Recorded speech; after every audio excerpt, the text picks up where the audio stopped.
Muy buenos días, damos las gracias a la Dirección del Deporte Universitario por permitirnos este espacio. El día de hoy tengo el gusto de presentarles al doctor Daniel Rojas, que es residente de primer año de la especialidad de Medicina de la Actividad Física y Deportiva, el cual tratará con nosotros el tema de traumatismo cráneoencefálico. Doctor, bienvenido y muchas gracias. Adelante. Muchas gracias, buenas tardes. Ok, entonces el día de hoy vamos a ver el tema de traumatismo craneoencefálico, más que nada relacionado al deporte. Como sabemos, todos los deportes tienen cierto riesgo de sufrir este tipo de lesiones, algunos más que otros, algunos es lo más común que vemos en cada evento que hay este tipo de traumatismo, entonces es un tema que vemos bastante en esta área de medicina del deporte. ¿Ok? Entonces, para empezar con un poco de epidemiología. El traumatismo craneoencefálico, pues principalmente es un impacto sobre la cabeza, o vamos a ver también un impacto indirecto no en la cabeza que nos provoca una lesión cerebral, y como es por un golpe, pues es traumática, ¿ok? Aproximadamente más de 10 millones de personas en el mundo sufren este tipo de traumatismos, y como vemos en la parte de abajo, las lesiones relacionadas con deportes es parte de las causas más comunes de lesiones por traumatismo craneoencefálico. La mayoría de esos traumatismos van a ser leves, más del 80%. Y pues bueno, tenemos también los que causan una lesión cerebral traumática moderada y grave. Las que son graves principalmente son por algunos accidentes automovilísticos. Sin embargo, en el área del deporte, lo más común es que sean de leves a moderados, ya sea en deportes de contacto, por ejemplo, boxeo, muay thai, kickboxing, etcétera, o también deportes de conjunto como en el fútbol y sobre todo en el fútbol americano y el rugby, que como sabemos son deportes en donde hay bastante contacto y donde hay muchos golpes en la cabeza que nos provocan estas lesiones en los jugadores, en los competidores. Entonces, lo más común en esos traumatismos craneoencefálicos es la conmoción cerebral. Como sabemos, una conmoción cerebral no necesariamente es por una alteración estructural o que se vea de forma macroscópica o de forma grande en estudios de imagen. Simplemente son alteraciones del sistema nervioso central provocadas por un golpe. Entonces, como menciona, es el tipo de traumatismo craneoencefálico, TCE por sus siglas, más frecuente en deportistas. Un simple golpe en la cabeza que te provoque dolor de cabeza o mareo puede provocar una conmoción cerebral. Entonces, generalmente, como habíamos mencionado, los golpes que son en los deportes son de leves a moderados, entonces generalmente resuelven por completo. Sin embargo, va a variar el tiempo en el que resuelven.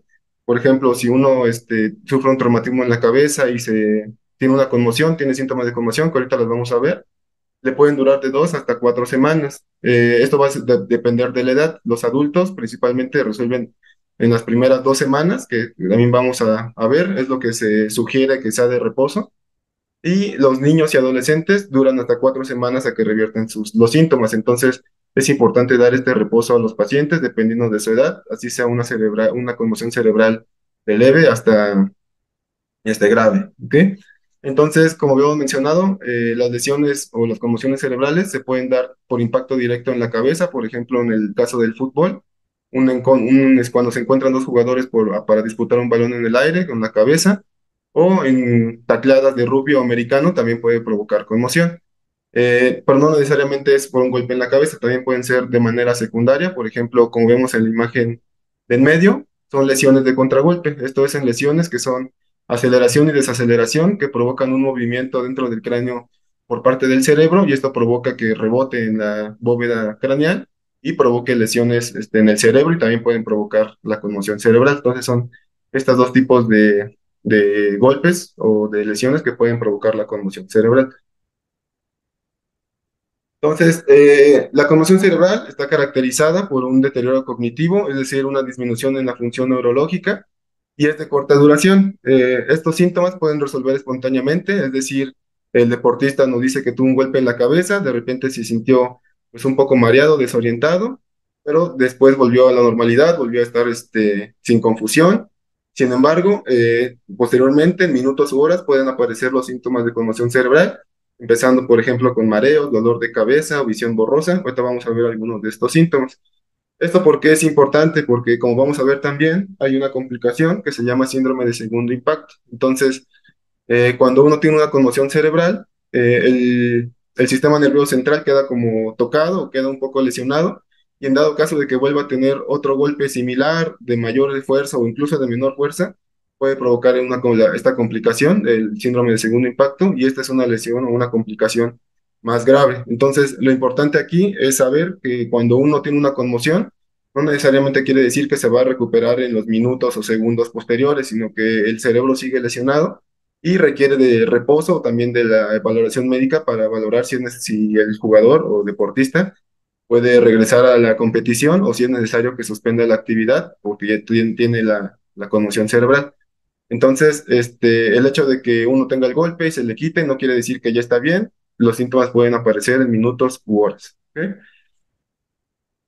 Entonces, los principales síntomas, los que mencionábamos, que pueden ser de minutos a horas, es sobre todo la confusión. Esto puede ser que el competidor, deportista, no sepa, por ejemplo, en qué día estamos, no sepa en qué está realizando en ese momento, no sepa en qué liga está, en qué partido está, en cuánto van, hacia dónde tira, etcétera, o incluso no saben a veces cuál es su nombre, tienen este problema de confusión.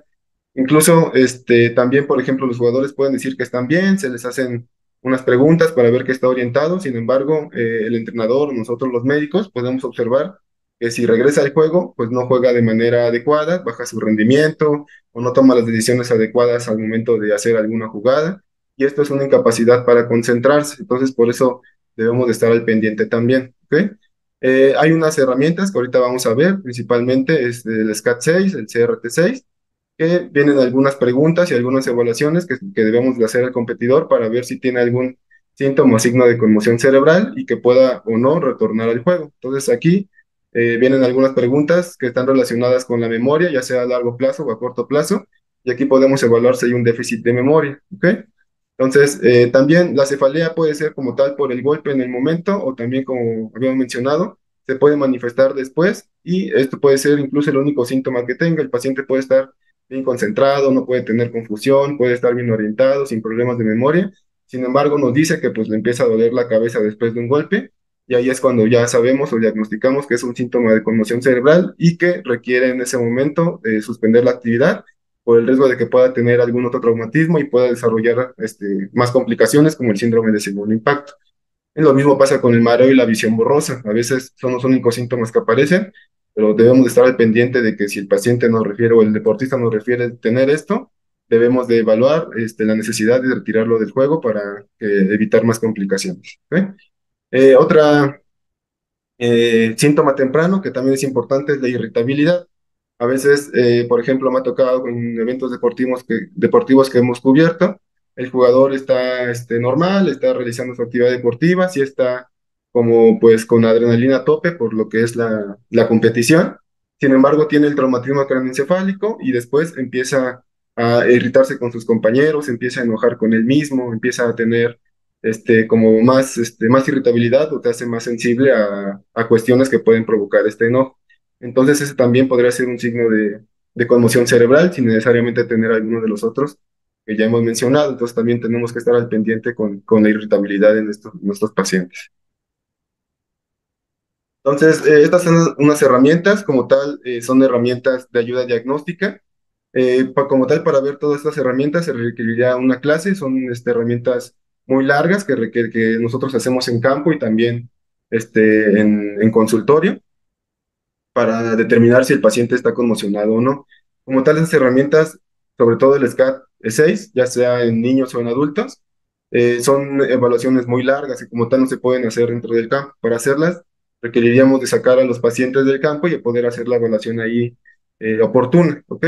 La herramienta de hasta abajo, que es la CRT-6, es una herramienta que es más como enfocada a aquellas personas que no son médicos, que solamente están en el área ahí, que están encargados de vigilar tal vez a los jugadores, pero que no tienen una educación médica. Y son preguntas más sencillas, actividades más sencillas que ayudan a identificar si los pacientes están conmocionados o no. El SCAT-6, ya sea en adultos o en niños, son herramientas más completas, pero como les menciono, son muy largas y requieren de la evaluación por un médico. Estas preguntas principalmente, o bueno, estas herramientas principalmente lo que hacen, como habíamos mencionado, es evaluar si el paciente tiene algún deterioro cognitivo, ya sea pérdida de memoria, ya sea confusión, que no pueda calcular o hacer operaciones matemáticas, que no sepa dónde está, como mencionamos, son preguntas que le hacemos como dónde te encuentras, en qué campo estás, qué estás jugando, cuánto van, cuál es tu nombre, preguntas así, etcétera, dependiendo del deporte en el que esté, ¿ok?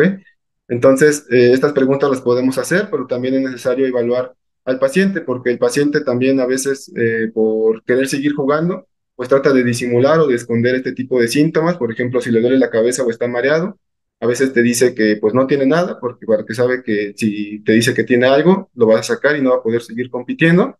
Entonces, por eso nosotros debemos de hacer maniobras o exploración para determinar si el paciente tiene síntomas o, bueno, tiene una conmoción y que él no puede ocultar. Por ejemplo, hay la maniobra en tándem, por ejemplo, que se le pide al paciente caminar sobre una línea con punta talón y esto va a identificar, nos hace ver cómo está el equilibrio del paciente, si tiene algún mareo, si tiene alguna falta de concentración por no recibir órdenes. Y aquí nosotros podemos dictaminar o establecer si tiene síntomas de conmoción o si está bien y puede regresar al juego, ¿ok? Entonces, estas herramientas, les digo, son varias, son un poco más laboriosas. El principal o más rápido es el CRT6. ¿Ok? Estas SCAT6, SCAT 6 en niños y CRT6 y otra herramienta nueva acaban de salir en un consenso precisamente sobre la conmoción cerebral en el deporte. Anteriormente estaba el SCAT 5, que es el que más pues, ocupábamos aquí, pero ahora con esta nueva actualización, este nuevo consenso, pues ya está el SCAT 6, entonces es como un consenso muy, muy actual que debemos de implementar en todos los partidos o en todas las competiciones deportivas. Entonces, bueno, nada más mencionando un poco, lo más importante del tema de la conmoción cerebral es el síndrome de segundo impacto, que como mencionábamos, es una complicación de una conmoción cerebral. Está establecido como un edema o una herniación cerebral, que son de inicio rápido y que es después de un traumatismo craneoencefálico en los deportistas que aún no se recuperan de su traumatismo craneoencefálico inicial. Como habíamos dicho, en adultos y niños, los síntomas revierten en las primeras 2 semanas y en adultos, perdón, en adolescentes y niños las primeras 2 semanas y en adultos en adultos en las 2 semanas y adolescentes y niños en las 4 semanas, perdón. Entonces, niños y adolescentes tardan más en recuperarse de estos síntomas de la conmoción cerebral y deben de tomar este reposo porque otro traumatismo, aunque sea incluso más leve que el traumatismo inicial, puede desencadenar síndrome del segundo impacto, es una complicación y los pacientes ya pueden tener esta insuficiencia respiratoria, pueden entrar incluso a coma. Entonces, es una complicación muy severa que a nosotros, los médicos del deporte, nos preocupa mucho. Entonces, lo importante en la conmoción cerebral es educar a los deportistas para que al momento de notar que tienen datos de conmoción cerebral, lo notifican a nosotros, podemos hacer la evaluación y dictaminar si es necesario retirarlo del juego y darle este periodo de recuperación de 2 a 4 semanas para que pueda estar seguro de que no vaya a tener un síndrome del segundo impacto. Nosotros también recomendamos a los pacientes, o bueno, de hecho está establecido, que deben de no solamente de reposar o de detener la actividad deportiva, también deben de evitar hacer actividades que estén estimulando continuamente el sistema nervioso central. Llámese, por ejemplo, escuchar música, ver mucha televisión, estar en el celular. Incluso se dice que no se les debe de hacer como un estrés, por ejemplo, en la escuela, cuando están en periodos de exámenes, están en periodos de mucho estrés, esto puede activar mucho el sistema nervioso central y si tienen los síntomas de la conmoción todavía, pueden agravar los síntomas o hacer que la recuperación sea más lenta. Entonces, pues a veces es difícil decirles a los pacientes que tienen que reposar por 2 semanas, que no tienen que hacer actividad deportiva y que aparte no pueden estar en su casa en el celular ni viendo tele. Entonces, se les pide prácticamente que, pues, que estén dormidos sin hacer nada todo el día. Sería lo ideal, pero a veces es complicado. Entonces, con que ellos no hagan una actividad deportiva con la cual estén en riesgo de algún traumatismo secundario, pues es más que suficiente, ¿ok? Y pues bueno, también algo importante, o lo más importante de la conmoción cerebral, es que es necesario retirarte de la competición una vez que diagnosticamos o que tenemos sospecha de conmoción cerebral, hasta que un profesional sanitario haga la evaluación. Si, por ejemplo, nosotros, si determinamos, no, pues sí tiene conmoción, tiene que salir del juego, su reposo de 2 semanas mínimo. Si notamos que el dolor de cabeza, por ejemplo, es porque nada más tiene un chichón y eso es lo que le está doliendo, pero no tiene ningún otro dato de conmoción cerebral y puede seguir el juego, no hay ningún problema, puede seguir sin ningún problema. Entonces, esto es lo importante de la conmoción. entender a los competidores que no tienen que ocultar sus síntomas, que tienen que decir siempre que tengan síntomas sin miedo a que lo saquen. Primero está la salud sobre todo, aunque es una competición importante, porque como mencionábamos, estas complicaciones pueden llegar incluso al coma, a la insuficiencia respiratoria y a la muerte. ¿Ok? Entonces es importante estar al pendiente de este tipo de conmociones. Entonces, ya pasando a otro tema, igual de traumatismo craneoencefálico, pues están las lesiones del cuero cabelludo.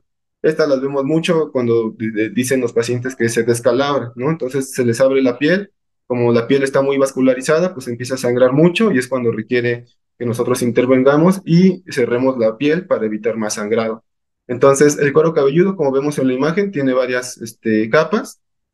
Para acordarnos, nos podemos acordar con la mnemotecnia de Skal, está en inglés. Entonces, la parte más superficial es la piel, después el tejido conectivo, la aponeurosis, el tejido conectivo areolar y el periósteo, ¿ok? Entonces, como mencionábamos, estas estructuras están altamente vascularizadas, incluso una pequeña laceración puede provocar un sangrado muy abundante, como por ejemplo vemos en los futbolistas, cuando ya habíamos mencionado, hay cabezazos entre ellos. La sangre puede ser muy aparatosa, puede espantarnos, sin embargo, pues es solamente una pequeña lesión, ¿ok? También en la ceja, por ejemplo, cuando son golpes cabezazos, pues también puede provocar estas laceraciones. Entonces, las laceraciones pueden ir desde muy pequeñas hasta complejas. Las complejas son más, como habíamos mencionado, en lesiones de más alta fuerza, como automovilísticos. Sin embargo, las laceraciones pequeñas también pueden provocar un sangrado abundante. Y, bueno, un sangrado abundante puede provocar ya una complicación muy severa, pues un choque hipovolémico o que el paciente se desangre y una exsanguinación. ¿Ok? Entonces, nosotros cuando tenemos este tipo de situaciones, lo que debemos hacer es limpiar al jugador, tratar de aplicar compresión en la herida para que deje de sangrar y si no tiene datos de conmoción cerebral, solamente fue como tal la laceración, puede seguir jugando y es cuando vemos cuando los jugadores pues regresan al juego, ya sea con un vendaje o actualmente estamos poniendo gorras de natación para que haga más presión sobre la herida y sangre menos. ¿Ok? Sin embargo, si hay datos de conmoción cerebral, ya sabemos que debemos de suspender la actividad y tener nuestro reposo mínimo de 2 semanas. ¿Ok? Otro tipo de lesión de traumatismo craneoencefálico, que igual son con pues lesiones más fuertes o fuerzas más grandes, son las fracturas de cráneo. ¿Ok? Estas fracturas de cráneo están establecidas como una fractura de lo que es la bóveda craneal y ocurren por traumas, ya sea contusos, o sea, golpes o que sean penetrantes. ¿Ok? Hay diversos tipos de fractura dependiendo de cómo está orientada la fractura y si es abierta o cerrada. Una de ellas, por ejemplo, es la lineal, como podemos ver en la primera. Solamente es una fractura que se ve en las radiografías porque no, como tal, como no está deprimida ni hay un levantamiento o una alteración anatómica, pues solamente pueden ser vistas por radiografía. ¿Ok? Sin embargo, si vemos que el traumatismo pues es importante, tiene mucho dolor el paciente, o si tiene datos de deterioro neurológico, pues es importante mandarlos a un estudio de imagen para poder descartar este tipo de fracturas. ¿Ok? Una de fractura más peligrosa, pues son las fracturas con hundimiento, ¿ok? Estas sí se pueden palpar durante la exploración física porque pues sentimos obviamente el hundimiento y estas son peligrosas porque al momento de hacerse, hundirse, pues aumentan la presión intracraneal y esto puede provocar también otras complicaciones como herniación cerebral, aumento de la presión intracraneal, etcétera. ¿Ok? Entonces, siempre que vemos un traumatismo de cabeza, lo ideal es hacer una radiografía para descartar que haya fractura, ¿ok? Y las fracturas igual pueden ser cerradas o abiertas, quiere decir si rompe el cuero cabelludo, ya son abiertas, si no lo rompe, solamente es la fractura del cráneo, pues son fracturas cerradas. Entonces, cada tipo de fractura está relacionado con una complicación o un efecto secundario diferente. Por ejemplo, las fracturas lineales están asociadas con hematomas intracraneales, es decir, pues sangre que se acumula dentro del cráneo y que como vemos aquí en la imagen de abajo, esta es una doctrina que básicamente nos dice que adentro del cráneo hay tres compuestos que conforman todo el volumen intracraneal. Entonces, uno de ellos es el líquido cefalorraquídeo, el otro es el tejido cerebral o el encéfalo, como está el tejido, y el volumen sanguíneo. Entonces, si por algún fractura aumenta el tamaño o aumenta la presión intracraneal por un hematoma, una acumulación de sangre dentro del cráneo, entonces, como solamente puede haber estos tres compuestos, va a disminuir a larga instancia el volumen que puede ocupar el encéfalo o el cerebro. Y esto nos puede provocar compresión, nos puede provocar también una herniación y más complicaciones a largo plazo. Entonces, es por eso importante cuando uno tiene una fractura de cráneo, estar al pendiente del paciente si tiene algún deterioro neurológico o también si tiene este, como pues sí, deterioro neurológico o si tiene alguna fractura asociada en la radiografía para poder establecer y realizar una tomografía computarizada y ver si tiene algún hematoma que sea necesario repararlo por neurocirugía, ya sea drenarlo, ¿ok? Entonces, las fracturas que son cerradas o que están deprimidas, como habíamos mencionado, disminuyen el espacio intracraneal porque la masa ósea pues ocupa espacio dentro, que ocupan adentro las estructuras, entonces aumenta la presión intracraneal y también puede provocar herniaciones y más complicaciones relacionadas al aumento de la presión intracraneal. Las fracturas abiertas, como habíamos mencionado, como tienen pérdida de la continuidad de la piel, entonces está expuesto a a las bacterias, a los bichos del ambiente y nos puede provocar infecciones en las capas que protegen al cerebro, que son las meninges, y provocar una meningitis. Entonces, cuando hay una fractura abierta, se debe de hacer siempre la, la curación con asepsia, antisepsia para evitar precisamente este tipo de complicación. Y pues bueno, recordemos nada más un poco las capas del sistema nervioso. La más exterior es la dura madre, después la aracnoides y hasta abajo la pia madre, que es la que está más en contacto con el encéfalo. Entonces, cuando se desgarra la dura madre, puede escaparse líquido cefalorraquídeo, ¿ok? Que es el líquido que protege el cerebro y que está en la aracnoides. Entonces, si se desgarra la capa de arriba, puede haber fuga de este líquido también. ¿Ok? Entonces, un traumatismo craneoencefálico, aunque al principio no tenga síntomas, es importante siempre estar al pendiente si hay síntomas de deterioro neurológico, acudir inmediatamente a urgencias para que nos hagan más estudios de imagen y determinar si este deterioro neurológico está establecido o está provocado por alguna masa que esté ocupando dentro del cráneo y que nos esté provocando estas complicaciones. ¿Ok? Otro tipo de fracturas o que están provocadas por traumatismo craneoencefálico son las fracturas de la base del cráneo. Entonces, como sabemos, el cráneo también en la parte de abajo pues tiene una base que se conoce como la base del cráneo y pues bueno, está conformada una de sus partes por el hueso temporal. Entonces, cuando hay fractura de la base del cráneo, principalmente del hueso temporal, nos pueden dar signos sugestivos de este tipo de lesiones. Por ejemplo, también como ahí pasan las membranas que cubren al cerebro, se pueden desgarrar y también hay escape de líquido cefalorraquídeo.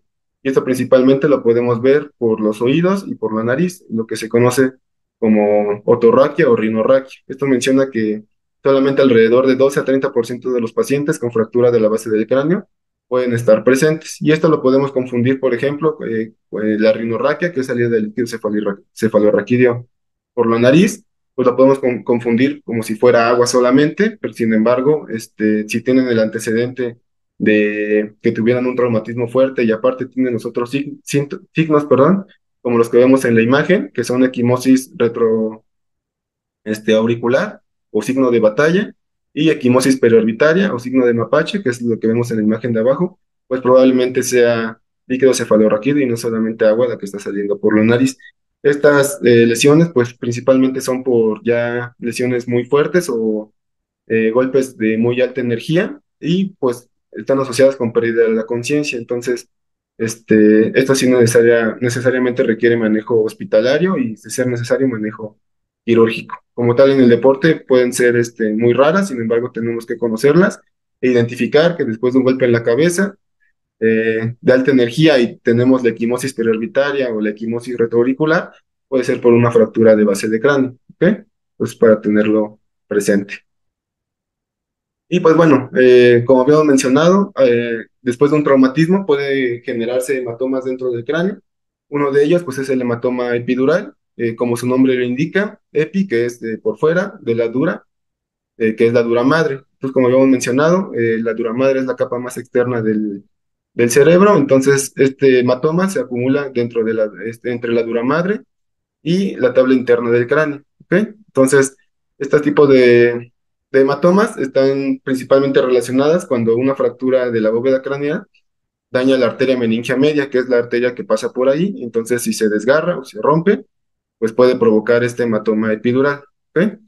Y como podemos ver en la imagen de acá, tiene una forma característica, que es una forma de lente biconvexa. Entonces podemos ver que es aquí, en la imagen, muy característico del hematoma epidural. ¿Ok? Entonces, como habíamos mencionado, el principal riesgo de este tipo de hematomas es que disminuyen el espacio donde el encéfalo o donde el cerebro puede estar dentro del cráneo, le causa compresión y puede haber herniaciones, igual como vemos en la imagen de la derecha, en los que están por números, puede haber herniaciones tanto del tronco cerebral como del uncus. ¿Ok? Entonces, estas herniaciones son peligrosas, están caracterizadas principalmente por deterioro neurológico. Entonces, después de un traumatismo craneoencefálico, el paciente sigue, pues le empieza como que a tener sueño de más, empieza a estar confundido, empieza a tener irritabilidad, o empieza, por ejemplo, a tener alteraciones en las pupilas, que se le haga una más grande que otra, etcétera. Nos pueden dar datos de que tiene alguna masa ocupativa dentro del cráneo o un hematoma intracraneal que le esté provocando alguna herniación y que requiera drenaje quirúrgico de forma urgente. Entonces, nada más para mencionar de los hematomas epidurales, es muy clásico que los pacientes tengan una pérdida del conocimiento, después se recuperan, sin embargo, después, conforme va pasando el tiempo, van perdiendo la función neurológica o un rápido declive. ¿Ok? Entonces, quiere decir que si el paciente pierde el conocimiento y después se recupera, no quiere decir que ya está bien, puede seguir acumulándose sangre en lo que es adentro del cráneo y puede ir provocando la compresión del cerebro y provocando el deterioro de la función neurológica. Entonces, por eso después de un traumatismo tenemos que estar siempre al pendiente de cómo está la función cognitiva del paciente. Por eso, bueno, de niños, cuando nuestros familiares nos decían que después de un golpe en la cabeza uno no se puede dormir, pues es básicamente porque si uno se duerme no podemos estar evaluando si tiene algún deterioro neurológico esa persona o incluso se puede dormir por el deterioro neurológico. Entonces, eso ya no podemos seguir evaluando cómo está el comportamiento de esa persona. Lo ideal es que no se duerma para poderlo estar observando y si requiere de algún manejo de urgencia, pues llevarlo inmediatamente por alguna alteración neurológica. Entonces, como mencionamos, este tipo de hematomas pueden dar alteraciones pupilares como midriasis y motoras, como están comprimiendo parte del cerebro, nos puede dar ya sea debilidad o incluso parálisis de alguna de la mitad derecha o izquierda del cuerpo debido a la alteración de estas vías motoras que vienen del cerebro. Este tipo de hematoma tiene una tasa de mortalidad aproximadamente del 20%. Sin embargo, si se hace la detección rápida y se evacúa rápidamente el hematoma, puede disminuir hasta el 2%. Por eso la importancia de estar al pendiente después de un traumatismo craneoencefálico. Si alguien tiene signos de disminución de la función neurológica, pues llevarlo inmediatamente a urgencias para hacerle los estudios de imagen adecuados y determinar si tiene alguna masa ocupativa dentro del cráneo y hacer el drenaje quirúrgico que le corresponde. Otro tipo de hematomas es el hematoma subdural. Este es más, por traumatismos más graves en ocasiones. Aproximadamente 30% de las lesiones cerebrales están catalogadas dentro de las lesiones graves. Son más frecuentes que los hematomas epidurales y están dados por al golpe, igual que el hematoma epidural. Sin embargo, la sangre viene de las venas del puente. ¿Ok? Habíamos dicho que el hematoma epidural era por la arteria meningia media, por una fractura de cráneo relacionada. Este es por un desgarro venoso. Entonces, igual, como las arterias tienen mayor presión, la sangre puede salir de esta arteria de forma más rápida y hace que el hematoma crezca más rápido y el deterioro neurológico sea incluso más rápido. Sin embargo, aquí con los hematomas subdurales, como están provocados por un desgarro de venas, estas venas no tienen tanta presión como lo tienen las arterias, la sangre no se fuga tan rápidamente, el hematoma no crece tan rápidamente y entonces el deterioro neurológico puede ser incluso más prolongado que el hematoma epidural. ¿Ok? Aquí, a diferencia del epidural, donde se acumula la sangre es en el espacio subdural, de ahí su nombre. Entonces, si el epidural es arriba de la dura madre, el subdural es abajo de la dura madre, entre el aracnoides y la dura madre precisamente. ¿Ok? Esta forma de presentación, igual si hay una acumulación rápida, que el desgarro sea muy grande, puede haber un deterioro cognitivo agudo y también están los clínicamente ocultos. Estos principalmente es, por ejemplo, en personas de mayor edad, de tercera edad o aquellos que tienen alguna enfermedad del sistema nervioso central que sea degenerativa, por ejemplo, Parkinson, Alzheimer, alguna demencia, provoca que el espacio en el espacio subdural aumente por la disminución del tejido encefálico. Y esto puede hacer que aunque se esté acumulando sangre en esa parte del cerebro, no desplace las otras estructuras y por eso no tenga tantos síntomas la persona. ¿Ok? Algunos de los síntomas que pueden tener estos pacientes, pues es el dolor de cabeza, alteraciones visuales como visión borrosa o pueden tener también sensibilidad a la luz o que vean algunos partes negras en algunas ocasiones. Pueden también tener cambios de personalidad, esto lo vemos mucho también en personas mayores, se hacen más irritables, como lo he mencionado. Disartia es principalmente la dificultad para hablar, que no se les entiende lo que dicen, o igual como habíamos mencionado, la debilidad en alguna parte del cuerpo o parálisis en una parte del cuerpo, que es de manera progresiva. ¿Ok? Entonces, igual si llegamos a ver que algún paciente tiene estos cambios o este deterioro neurológico después de un traumatismo craneoencefálico, pues hay que sospechar que pueda tener algún hematoma adentro y referirlo a urgencias inmediatamente para que se le haga el estudio de imagen correspondiente. Entonces, nosotros utilizamos la escala de coma de Glasgow, que nos ayuda a valorar la función neurológica de un paciente. Está, pues, establecido o está compuesto por la respuesta palpebral, o sea, la respuesta ocular, la verbal y la motora. Nosotros hacemos un puntaje con estos tipo de respuestas y dependiendo del puntaje podemos clasificar el traumatismo craneoencefálico. ¿Ok? Entonces, por ejemplo, si hay, sumando los puntos, tiene entre 13 y 15, pues decimos que es leve. Si tiene entre 9 y 12, decimos que es moderado. Y si tiene 8 o menos, decimos que ya es grave. Y que incluso ya requeriría un procedimiento más avanzado, como una intubación orotraqueal, perdón. ¿Ok? Entonces, para la apertura palpebral, son 4 puntos. Nosotros, los establecemos de acuerdo al paciente. Por ejemplo, si abre los, los párpados de manera espontánea, le damos 4 puntos. Si solamente lo hace al hablarle, 3 puntos. Si solamente lo hace ante un estímulo doloroso o alguna presión en alguna parte del cuerpo que provoque estímulo doloroso, como el esternón, pues le damos 2 puntos. Y si no abre los ojos ni con dolor, ni con el sonido o la instrucción de que abra los ojos, o ni de manera espontánea, entonces le damos no solamente un punto. ¿Ok? Entonces, aquí a mayor puntaje quiere decir que tiene mejor función neurológica, a menor puntaje quiere decir que tiene peor función neurológica. ¿Ok? Respecto a la respuesta verbal, pues nosotros igual le hablamos al paciente. Si está orientado, nos dice que pues no tiene, que está en el lugar adecuado, que sabe quién es, qué le pasó, le damos un puntaje de 5. Si su conversación es confusa o está confundido, que no sabe dónde está, o tiene problemas de orientación, le podemos dar un 4. Si el lenguaje es inapropiado o no se puede comunicar de manera adecuada o las palabras no tienen contexto o solo habla palabras sin formar oraciones, le damos 3 puntos. Si nada más como que balbucea, pero no se le entiende las palabras, el lenguaje es incomprensible, solamente hace ruidos, 2 puntos. Y si no tiene ninguna de estas respuestas verbales, le damos un punto también, igual. Entonces, a mayor función neurológica, mejor puntaje, a peor función neurológica, peor puntaje. Y respecto a la respuesta motora, aquí damos 6 puntos. Si el paciente no cumple órdenes que nosotros le indicamos, por ejemplo, levante el brazo, levante la pierna, haga esto y obedece las órdenes, le damos 6 puntos.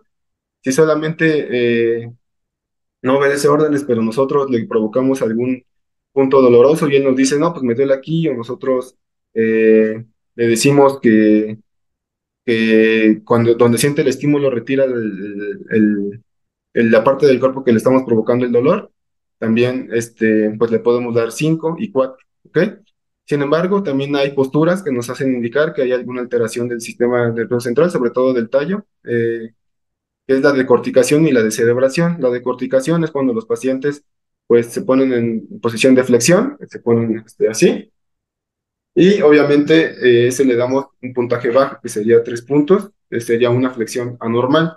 Y cuando están en estado de extensión, o sea que están así tónicos, es una extensión anormal, se le conoce como descerebración y le damos 2 puntos. Sin embargo, si no tiene ninguna respuesta motora, que el paciente está flácido, que está tirado, que le aplicamos estímulos dolorosos, no retira, no localiza el dolor, no tiene ninguna flexión ni siquiera normal de corticación de cerebración, pues igual le damos solamente un punto. Entonces, ya sumando todos los puntos de todas las subcategorías, el mínimo puntaje que puede tener es 3 y el máximo que puede tener es 15. ¿Ok? Entonces, cuando tiene 8 o menos, decimos que es un traumatismo craneoencefálico grave y que requiere obviamente atención hospitalaria y alguna ayuda para que pueda mantener la ventilación, que es la intubación orotraqueal.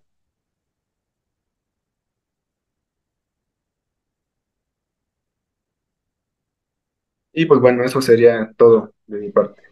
Muchas gracias, doctor. Sabemos que sí es una lesión frecuente, que puede ser grave en algunos casos, por lo que debe de ser evaluada adecuadamente.